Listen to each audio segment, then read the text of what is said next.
The Arkansas sun beat down mercilessly on the endless rows of cotton that stretched across the Whitmore plantation like a white sea under the blazing sky. Ruth's dark hands moved with practiced efficiency, her fingers bleeding from the sharp bowls as she filled her sack for the third time that morning. The overseer's whip cracked in the distance, followed by someone's cry of pain, but Ruth kept her eyes fixed on the cotton before her. At 19, Ruth had already spent 15 years in these fields, but now everything felt different. Her belly, round and heavy with child, made every movement a struggle. The baby kicked restlessly inside her, as if sensing the oppressive heat and the weight of their shared bondage. "Ruth, you best pick up that pace," called out Samuel, an older slave who worked the row beside her. His voice carried a warning. Master Whitmore had been in a foul mood all week, and any excuse for punishment would be seized upon. Ruth nodded, wiping the sweat from her brow with the back of her hand. The cotton seemed to mock her with its pristine whiteness, a stark contrast to the darkness of her situation. She had heard whispers among the other slaves about what happened to babies born on the plantation. Some were sold away before they could even walk. Others simply disappeared. As the day wore on, Ruth felt the familiar ache in her lower back intensify. The baby was due any day now, and the thought of bringing a child into this world of suffering made her stomach twist with anguish. She paused for a moment, one hand resting on her belly, and gazed across the vast expanse of cotton fields that seemed to stretch into eternity. That evening, as the slaves returned to their quarters, Ruth lingered behind. The sun was setting, painting the sky in shades of orange and red that reminded her of fire. She walked slowly between the rows of cotton, her bare feet silent on the dusty earth. The other slaves had warned her about staying in the fields after dark. Strange things happened when the moon rose over the plantation, but Ruth was desperate. She had heard the old stories, whispered by the eldest slaves when the masters weren't listening. Stories of ancient powers that dwelt in the land, forces older than the plantation, older than the white men who claimed to own everything they surveyed. Powers that might listen to the prayers of the desperate. As darkness fell, Ruth found herself in the heart of the cotton field, surrounded by towering plants that rustled in the evening breeze. The moon, full and bright, cast an eerie glow over the landscape. She knelt among the cotton bolls, her hands pressed against her swollen belly, and began to speak to the darkness. "I know you're out there," she whispered, her voice barely audible above the wind. "I can feel you watching, waiting. My grandmother told me stories about the old ways, the old powers that lived in this land before the white men came." The wind seemed to still, as if the very air was listening to her words. Ruth felt a chill run down her spine, but she pressed on. "My baby, my child deserves better than this, deserves freedom. I'll do anything, pay any price, if you can promise me that my child will never know the weight of chains." For a long moment, nothing happened. Then, slowly, the cotton plants around her began to sway, though there was no wind. A low humming sound filled the air, like the buzzing of 1,000 insects, but deeper, more resonant. Ruth felt something ancient and powerful stirring in the darkness around her. A voice, neither male nor female, seemed to emerge from the very earth itself. "Freedom has a price, child of sorrow. Are you prepared to pay it?" Ruth's heart pounded, but her resolve never wavered. "Yes," she whispered, "whatever it takes." The presence grew stronger, pressing against her consciousness like a weight. "Your child shall know freedom, but the debt must be paid. When the time comes, you will know what is required. Do you accept this covenant?" Without hesitation, Ruth nodded. "I accept." The moment the words left her lips, she felt something change. The air grew thick and heavy, and the cotton plants around her seemed to pulse with an otherworldly energy. A sharp pain shot through her belly, and she gasped, realizing that her labor had begun. As Ruth struggled to her feet, the voice spoke once more. "The pact is sealed. Your child's freedom is assured, but remember, all debts must be paid in full." The presence faded, leaving Ruth alone in the moonlit field as the first contractions racked her body. She stumbled back toward the slave quarters, knowing that her life and the life of her unborn child had just changed forever. Ruth barely made it back to the slave quarters before the contractions became unbearable. The small, cramped cabin she shared with 3 other women suddenly felt like a sanctuary as Mama Celia, the plantation's midwife, took charge of the situation. "Child, what were you doing out in them fields so late?" Mama Celia scolded as she helped Ruth onto the rough straw mattress. "You know better than to be wandering around after dark." Ruth gritted her teeth through another contraction, unable to explain the compulsion that had driven her to the cotton fields. The memory of the voice, ancient and otherworldly, echoed in her mind. The pact she had made felt like a living thing inside her, intertwined with the baby struggling to be born. "Something's different about this one," whispered Sarah, one of Ruth's cabin mates, as she heated water over the small fire. "Look at her eyes. They're glowing."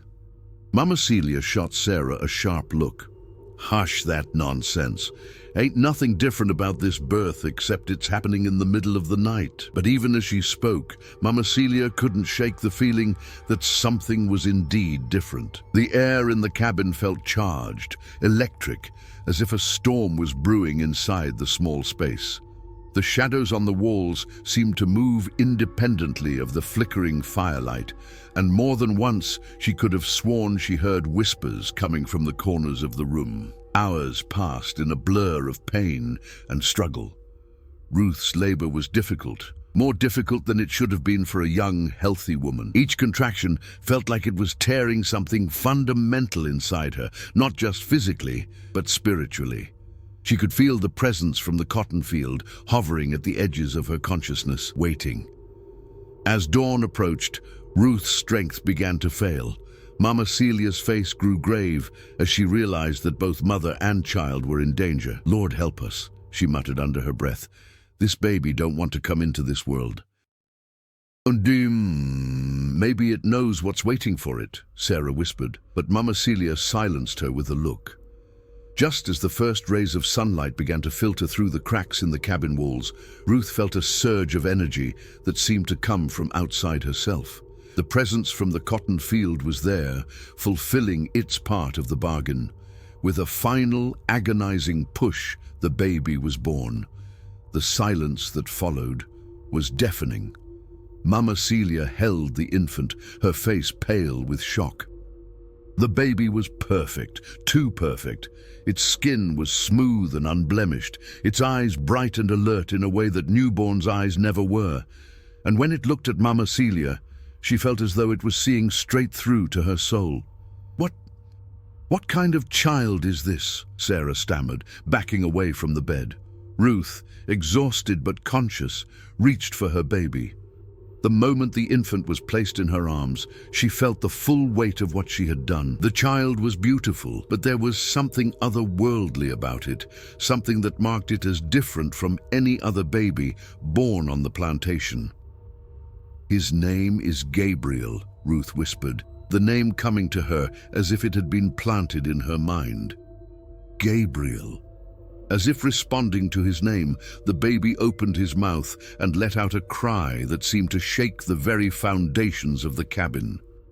But it wasn't just a cry, it was something more, something that made the other women cover their ears and the shadows on the walls writhe and dance. Outside, across the plantation, strange things began to happen. In the main house, Master Whitmore woke from a deep sleep, screaming about voices in the walls. The overseer, drunk and stumbling back to his quarters, swore he saw figures moving through the cotton fields, figures that vanished when he tried to focus on them. In the stables, the horses grew restless, whinnying and stamping their feet, as if sensing some invisible threat. The plantation dogs began to howl in unison, a mournful sound that carried across the fields and made even the bravest slaves pull their blankets over their heads. Mama Celia, still holding the afterbirth, noticed that it was black as coal and seemed to pulse with its own heartbeat. She quickly wrapped it in cloth, her hands shaking. "This needs to be buried deep," she muttered. "Deep and far from here." Ruth, cradling Gabriel, felt a mixture of love and terror. Her son was beautiful, perfect, but she could sense the power that flowed through him, power that came from the pact she had made. The presence from the cotton field was gone, but its influence remained, woven into the very fabric of her child's being. As the sun rose fully over the plantation, casting long shadows across the cotton fields, Ruth realized that her bargain had been accepted. Gabriel would indeed know freedom, but at what cost? The debt was still unpaid, and she could feel it hanging over them like a sword waiting to fall. The other slaves began to stir, preparing for another day of back-breaking labor, but Ruth knew that everything had changed.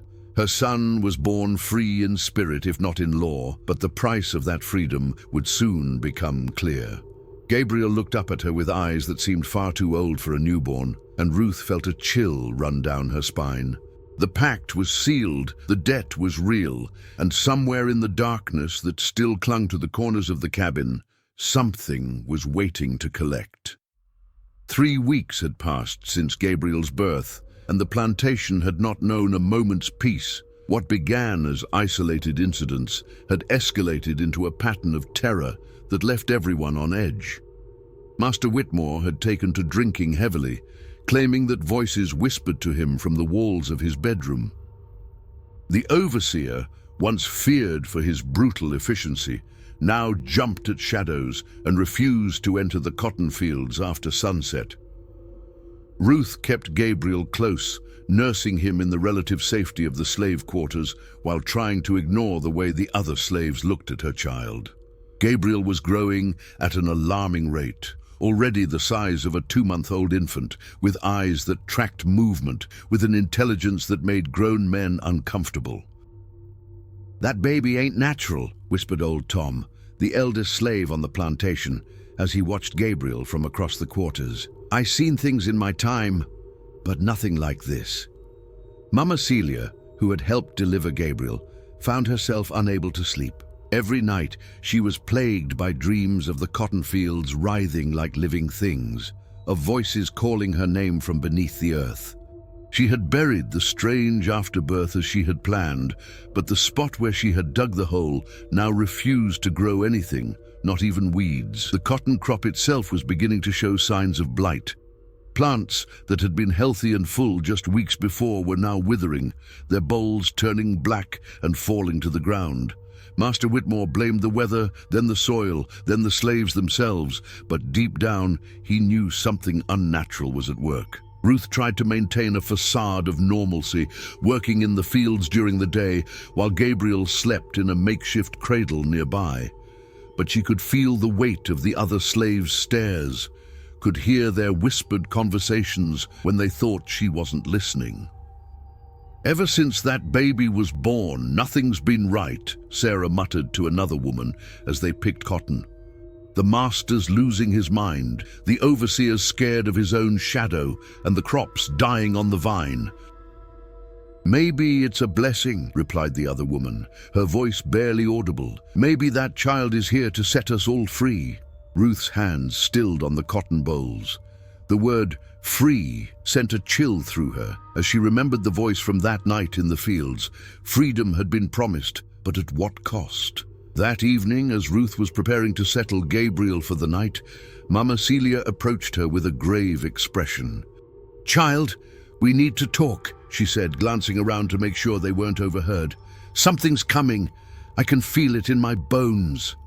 Ruth followed Mama Celia to a quiet corner of the quarters, Gabriel sleeping peacefully in her arms. The older woman's face was etched with worry and fear. "I've been having dreams," Mama Celia began, her voice low and urgent. "Dreams about that night Gabriel was born. There was something else in that cabin with us, something that ain't of this world. And it's still here, waiting." Ruth felt her heart race. What kind of dreams? I see the cotton fields burning, but the fire don't give off no heat. It's cold as winter. I see the master and his family running, screaming about things they can't see.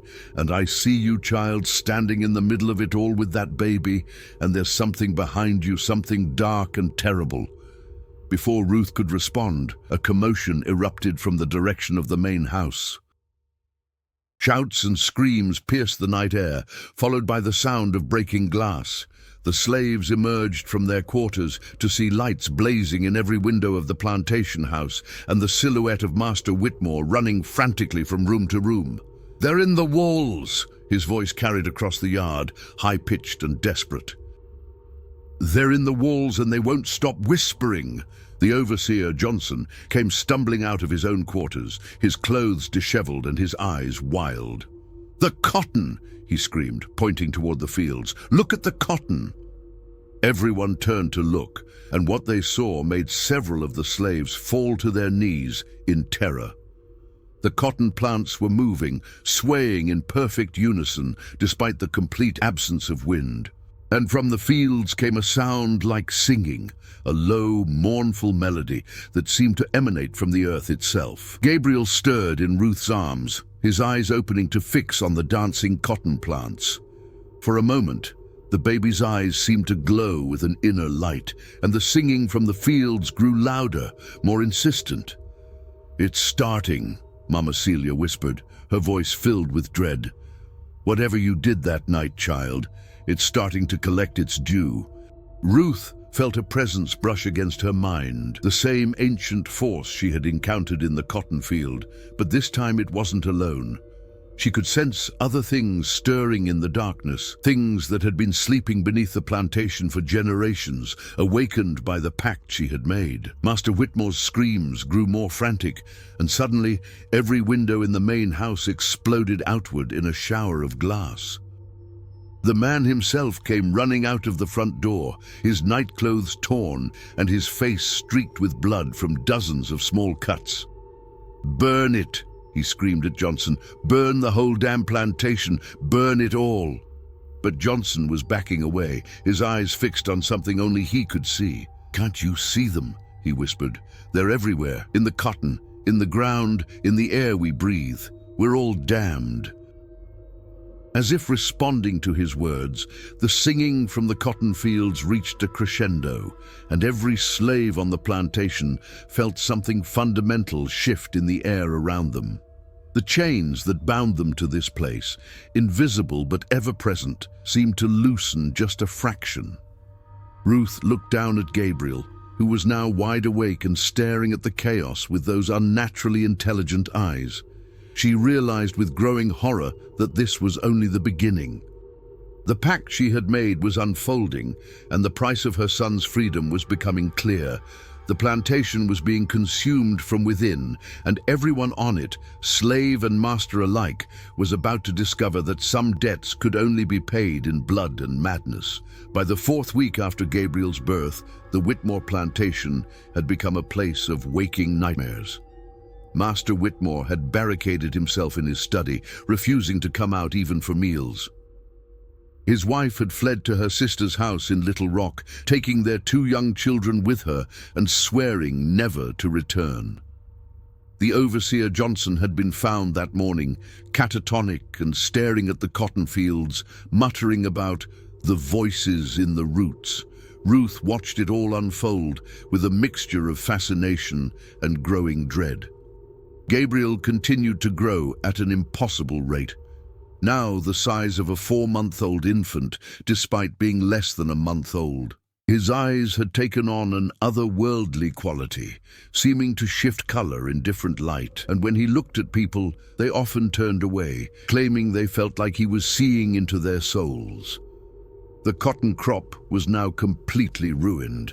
What had started as isolated patches of blight had spread throughout the entire plantation, leaving behind twisted, blackened plants that seemed to writhe even in death.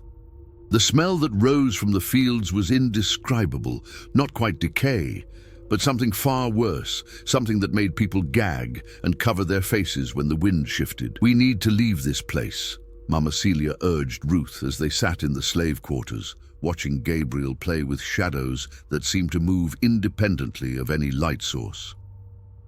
Whatever's happening here, it ain't natural, and it ain't gonna stop. Ruth knew Mama Celia was right, but she also knew it wasn't that simple. The pact she had made bound her to this place until its terms were fulfilled. She could feel the presence watching, waiting, growing stronger with each passing day. "I can't leave," Ruth said quietly, her eyes never leaving Gabriel. "Not yet. There's something I have to do first." That night, as the other slaves huddled in their quarters, afraid to venture outside after dark, Ruth made her way back to the cotton fields.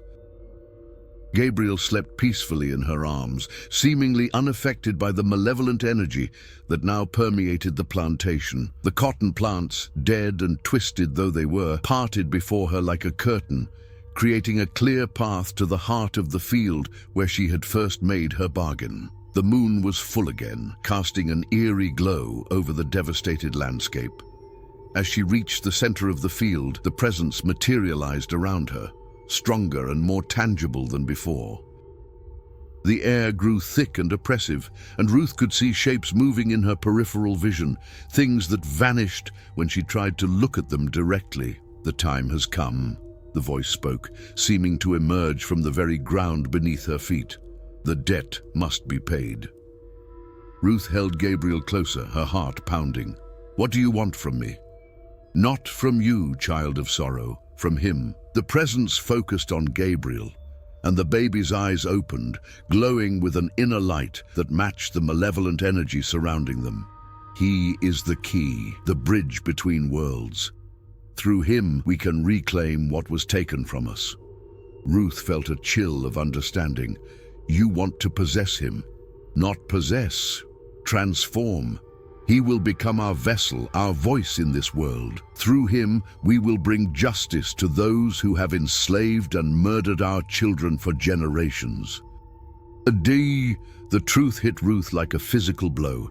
The presence wasn't just some ancient spirit. It was the collective consciousness of all the slaves who had died on this land, all the children who had been torn from their mother's arms, all the souls who had never known freedom. They had been waiting, growing stronger, and now they wanted to use Gabriel as their instrument of vengeance. "No," Ruth whispered, backing away. "I won't let you use my son." The presence laughed, a sound like wind through dead leaves. "You have no choice. The pact is sealed.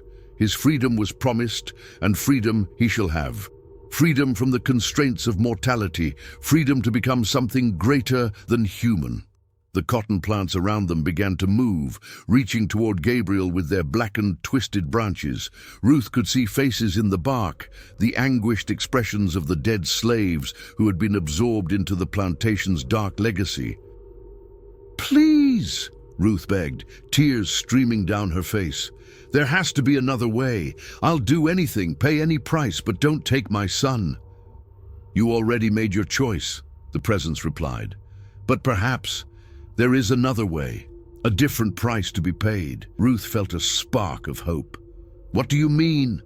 "One life for another, one soul to take his place. Give us the master, the one who has caused so much suffering, and your son will be free to live as a normal child." Ruth's mind raced. Master Whitmore, driven mad by the supernatural forces plaguing his plantation, was already broken. It would be easy to lead him here, to let the spirits have their revenge.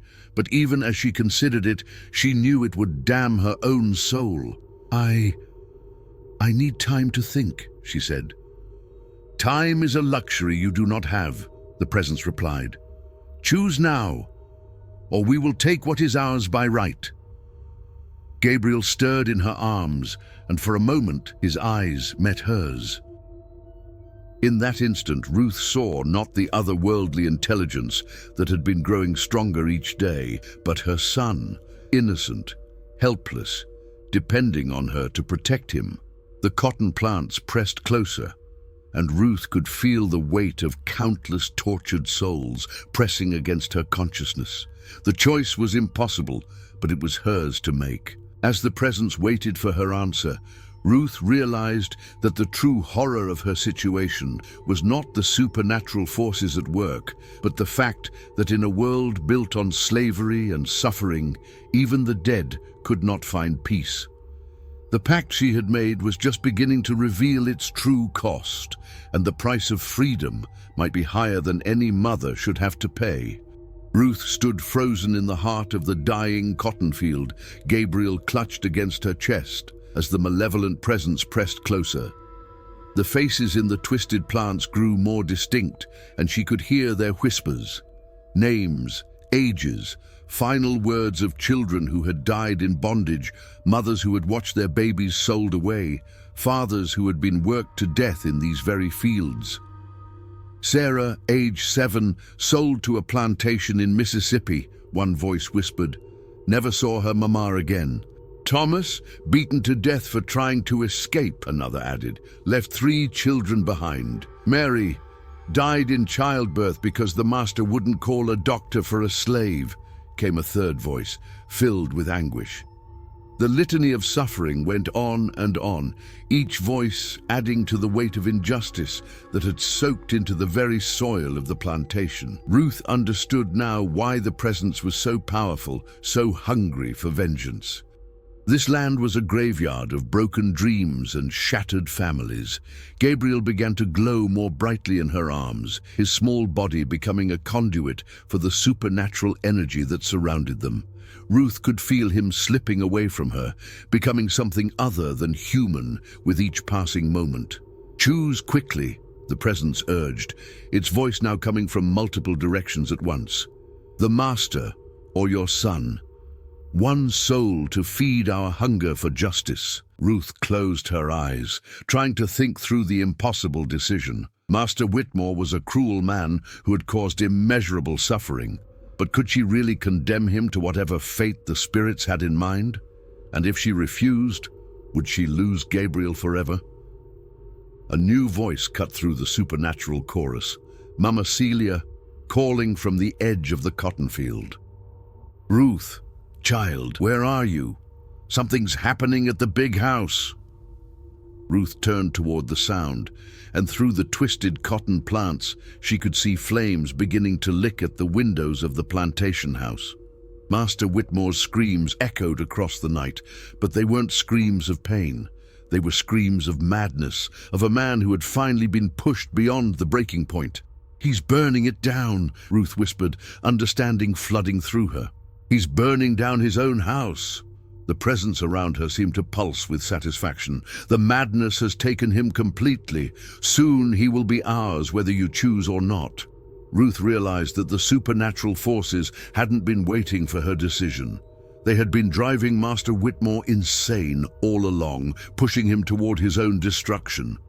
The choice they had offered her was an illusion, a cruel game to make her complicit in his fate. You never intended to honor our bargain, she said, anger replacing fear in her voice. You were always going to take Gabriel. The boy is ours by right, the presence replied, no longer bothering to hide its true intentions. Born of our power, marked by our essence, he will be our weapon against all who would enslave our people. Gabriel's glow intensified, and Ruth felt him becoming lighter in her arms, as if he was beginning to fade from the physical world. Desperate, she did the only thing she could think of. She ran. Clutching Gabriel tightly, Ruth burst through the circle of twisted cotton plants and sprinted toward the slave quarters. Behind her, she could hear the presence roaring in frustration, and the cotton plants began to writhe and reach for her with their blackened branches. Mama Celia, Ruth screamed as she ran. Help me! The older woman appeared at the edge of the quarters, her eyes wide with terror as she saw Ruth fleeing from the cotton field. Child, what have you done? I made a mistake, Ruth gasped, stumbling into Mama Celia's arms. A terrible mistake, and now they want to take Gabriel. Mama Celia looked down at the glowing infant and immediately understood. Sweet Jesus, she whispered, you made a deal with the spirits. The other slaves had emerged from their quarters, drawn by the commotion and the growing fire at the main house. They stared in shock at Gabriel, whose otherworldly radiance was now impossible to ignore. "We have to get away from here," Mama Celia said urgently. "All of us. This place is cursed now, and it won't stop until it's consumed everything." But even as she spoke, they could see that escape might be impossible. The cotton plants throughout the field were moving now, uprooting themselves and shambling toward the slave quarters like an army of the dead. The fire at the main house was spreading, but it burned with an unnatural light that gave off no heat. Master Whitmore appeared in the doorway of his burning house, his clothes singed and his eyes completely mad. He was laughing now, a high-pitched sound that made everyone who heard it feel sick to their stomachs. "They told me the truth," he screamed across the yard. "They told me what you really are, demons, all of you, demons sent to torment me." He raised a rifle, pointing it toward the slave quarters, but before he could fire, the cotton plants reached him. They wrapped around his legs and arms, lifting him into the air as he screamed and struggled. "This is what you wanted," Ruth whispered to the presence she could still feel pressing against her mind. "His madness, his destruction. Why do you need Gabriel too?" "Because madness is not enough," the presence replied, its voice now coming from the cotton plants themselves. "We need a vessel that can walk in both worlds, that can bring our justice to every plantation, every slave owner, every person who profits from our suffering. Your son will be that vessel." Ruth looked down at Gabriel, who was now so bright that it hurt to look at him directly. She could see that he was slipping away, becoming something inhuman. In desperation, she made one last attempt to save him. "I offer myself instead," she said loudly, her voice carrying across the chaos. "Take me, let me be your vessel. Just let my son live as a normal child." The presence paused, considering her offer. Around them, the supernatural chaos continued, the cotton plants advancing, the house burning with cold fire, Master Whitmore's screams echoing through the night. "You would sacrifice yourself for him?" the presence asked. "Yes," Ruth said without hesitation. "A mother's love is stronger than any magic, any curse. Take me and let Gabriel be free." For a moment, everything stopped. The cotton plants froze in place, the fire ceased its advance, and even Master Whitmore's screams fell silent. Gabriel's glow began to fade, and Ruth felt the supernatural energy that had been building around him start to flow into her instead. The presence spoke one final time. "So be it. But know this, the debt will still be paid. Through you, justice will come to all who deserve it. You will be our instrument of vengeance, and you will never know peace." Ruth felt the darkness rushing into her, filling her with power and purpose that was not her own. As the supernatural energy consumed her, she looked down at Gabriel one last time and saw that his eyes had returned to normal, the eyes of an innocent baby, free from the curse that had marked him. "Live free, my son," she whispered as the transformation took hold. Live free.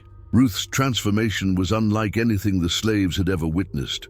As the supernatural energy flowed into her, her body began to change, becoming something between human and spirit. Her skin took on an otherworldly pallor, and her eyes became pools of darkness that seemed to contain the suffering of generations. Gabriel, now free from the curse, had returned to being a normal infant. Mama Celia quickly took him from Ruth's arms as the transformation accelerated, knowing instinctively that the child needed to be protected from what his mother was becoming. "Ruth, child, fight it!" Mama Celia pleaded, but Ruth was already beyond hearing. The presence of countless tortured souls was filling her consciousness, their memories becoming her memories, their pain becoming her pain. She could see it all now, every act of cruelty committed on this plantation, every family torn apart, every life cut short by the brutality of slavery. The weight of it all should have driven her mad, but instead it filled her with a terrible purpose. Master Whitmore, still suspended in the air by the cotton plants, looked at Ruth with dawning horror. What are you?" he stammered. Ruth turned to face him, and when she spoke, her voice carried the echo of every slave who had ever died on his land. "I am justice," she said simply. "I am the reckoning you have spent your life avoiding." The cotton plants released Master Whitmore, dropping him to the ground at Ruth's feet. He scrambled backward, his rifle forgotten, his mind finally grasping the magnitude of what he had unleashed through his cruelty. "Please," he begged, I can change. I can free them all. I can make amends." Ruth looked down at him with eyes that held no mercy. "You had decades to make amends. You chose cruelty instead. Now you will face the consequences of every life you destroyed." She reached out with one hand, and Master Whitmore began to scream. But it wasn't physical pain that tormented him. It was something far worse. Ruth was forcing him to experience every moment of suffering he had caused, to feel the agony of every slave who had died under his whip, the despair of every mother who had watched her children sold away. The other slaves watched in a mixture of terror and fascination as their former master writhed on the ground, experiencing a lifetime of inflicted pain compressed into a few agonizing minutes. When it was over, he lay still, his mind completely shattered by the weight of his own cruelty. "It is done," Ruth said, her voice now carrying an otherworldly resonance. "He has paid for his crimes." But the presence within her was not satisfied with just one death. Through Ruth's transformed consciousness, it reached out across the surrounding countryside, seeking other plantations, other slave owners who had escaped justice for too long. "No," Ruth whispered, fighting against the supernatural force that was trying to control her completely. "This wasn't the bargain. I said I would be your vessel, but I won't be your weapon of indiscriminate vengeance." The presence pressed harder against her will. "You belong to us now. You will do as we command." Ruth felt herself being pulled in two directions, the supernatural force trying to use her for its own ends, and her own humanity fighting to maintain some control over her actions. In that moment of internal struggle, she looked at Gabriel, sleeping peacefully in Mama Celia's arms, and found the strength to resist. "I am still his mother," she said firmly, "and I will not let you turn me into a monster." The battle for control of Ruth's soul raged silently, invisible to the watching slaves, but no less real for its lack of physical manifestation. She could feel the presence trying to overwhelm her consciousness, to reduce her to nothing more than a puppet for its vengeance. But Ruth had something the presence didn't understand, a mother's love that transcended death itself. That love became her anchor, keeping her human essence intact even as supernatural power flowed through her. "I will be your instrument of justice," she said finally, "but only against those who truly deserve it. I will not become the monster you want me to be." Urotei, the presence, frustrated but unable to completely override her will, settled into an uneasy coexistence within her consciousness. Ruth had won a partial victory, but she knew it was only temporary. The supernatural force would continue to push against her defenses, seeking to use her for its own dark purposes. Mama Celia approached cautiously, still holding Gabriel. "Ruth, are you still you?" Ruth turned to look at her old friend, and for a moment her eyes cleared, showing a glimpse of the woman she had been. "I'm still me," she said softly, "but I'm something else too, something that can never go back to what it was." The fire at the main house had finally burned itself out, leaving only smoldering ruins. The cotton plants had returned to their normal state, though they remained blackened and dead. The supernatural storm that had engulfed the plantation was over, but its effects would linger forever. "What happens now?" asked Samuel, speaking for all the slaves who had witnessed the night's events. Ruth looked around at the faces of her people, frightened, confused, but also hopeful. For the first time in their lives, they had seen their oppressor brought low, had witnessed justice served against those who had treated them as less than human. "Now you're free," Ruth said simply. The plantation is finished, the master is gone. You can go wherever you want, be whoever you want to be. But even as she spoke the words, Ruth knew that her own freedom was an illusion. She was bound now to the supernatural force within her, destined to wander the earth as an instrument of justice for the oppressed. She would never know peace, never have a normal life. But Gabriel would be free to live as she had always dreamed. As dawn broke over the ruined plantation, the slaves began to gather their few possessions, preparing to leave the only home they had ever known. Some would head north, seeking relatives who had escaped to freedom. Others would try to build new lives in the towns and cities of the South. Ruth watched them go with a mixture of joy and sorrow. She had achieved what she had set out to do. Her son would know freedom, but the price had been higher than she had ever imagined. Gabriel stirred in Mama Celia's arms, opening his eyes to look at his mother. For a moment, Ruth allowed herself to hope that she might be able to stay with him, to watch him grow up free. But she could already feel the supernatural force within her growing restless, calling her to seek out other injustices, other wrongs that needed to be righted. The pact she had made was far from over. In fact, it was just beginning. 6 months had passed since the night that changed everything at the Whitmore plantation. The ruins of the main house stood as a testament to the supernatural forces that had been unleashed, and the dead cotton field served as a reminder that some debts could only be paid in blood and suffering. Ruth had tried to stay with Gabriel and Mama Celia, who had taken the child as her own and settled in a small town 50 miles north of the plantation. But the supernatural force within her would not be denied. Every few weeks, she would feel the pull of injustice calling to her from across the South, and she would have no choice but to answer. She had become something of a legend among the slave communities, a dark angel who appeared wherever cruelty and oppression reached their peak. Plantation owners who had been particularly brutal would be found dead or driven mad, their minds shattered by visions of the suffering they had caused. Slave catchers would disappear in the night, their bodies never found. Overseers known for their cruelty would simply vanish, leaving behind only whispered stories of a woman with eyes like midnight who spoke with the voices of the dead. Ruth tried to maintain some control over her actions, to ensure that only the truly guilty suffered her supernatural justice. But with each use of her power, she could feel herself slipping further away from her humanity. The presence within her grew stronger, more insistent, and it became harder to resist its call for indiscriminate vengeance. On this particular evening, Ruth sat in a small church in a town near the Mississippi border, watching Gabriel play with the other children.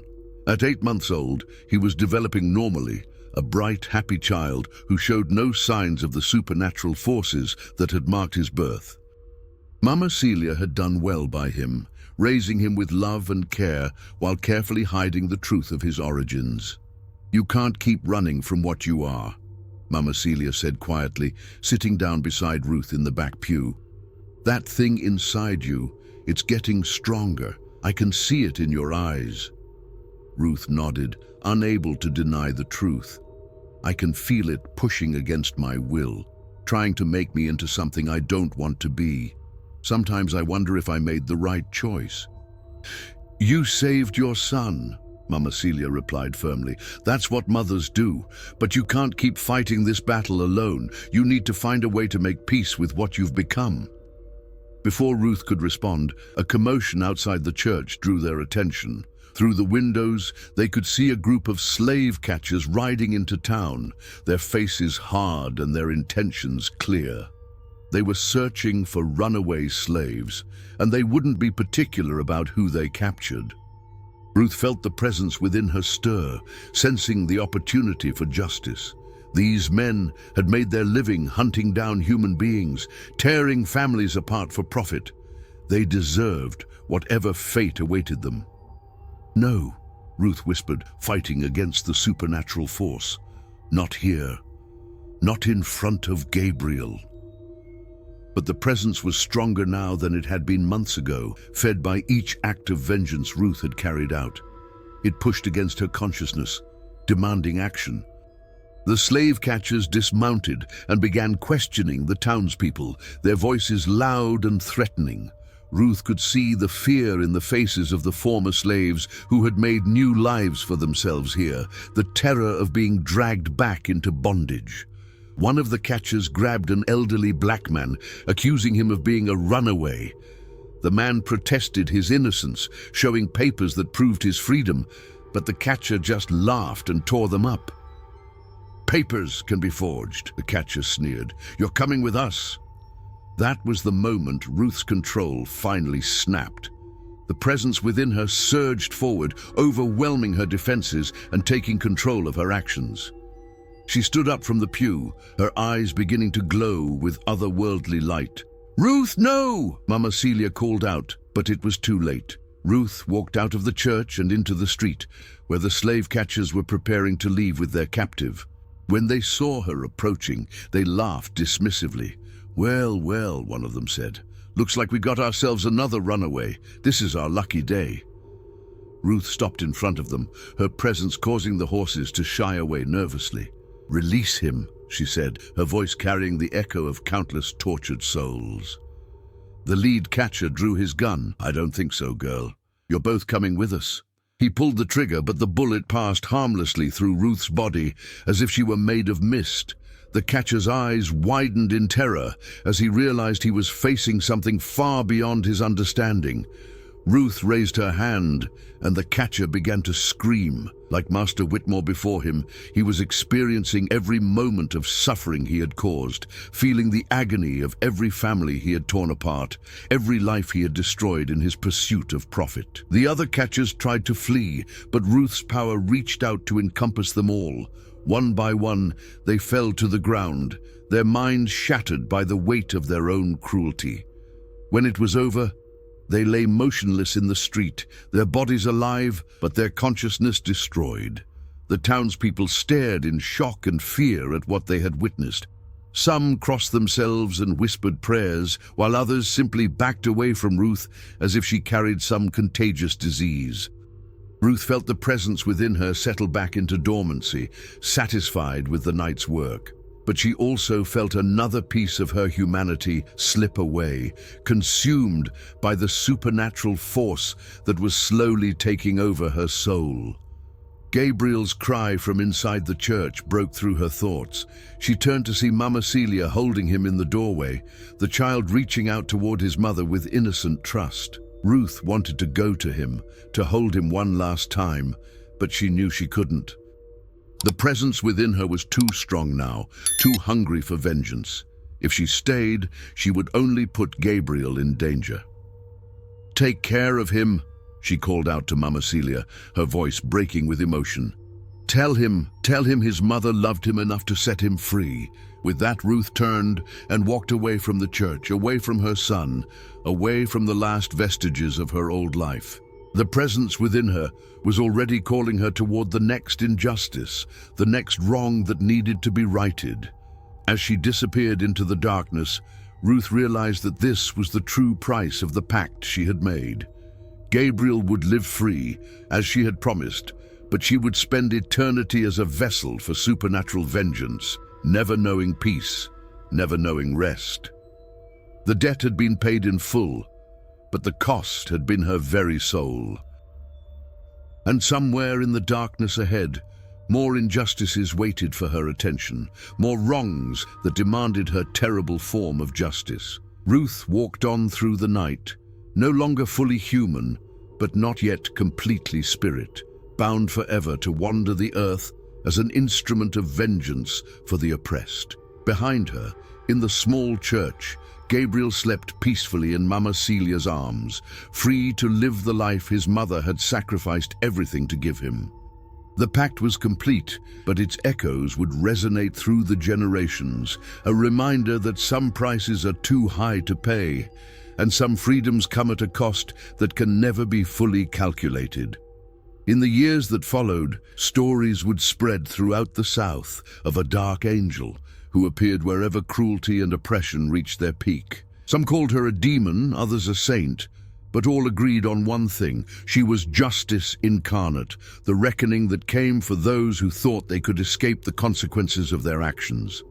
And in a small town near the Mississippi border, a young boy named Gabriel grew up free, never knowing that his freedom had been purchased with his mother's soul, never understanding that somewhere in the darkness she continued to fight for justice in the only way she could. The cotton fields of the old Whitmore plantation remained barren and dead, a testament to the supernatural forces that had been unleashed there. But sometimes, on nights when the moon was full, travelers claimed they could still hear singing coming from those fields, the voices of the dead, finally at peace, knowing that their suffering had not been forgotten and that justice, however terrible its form, would always find a way.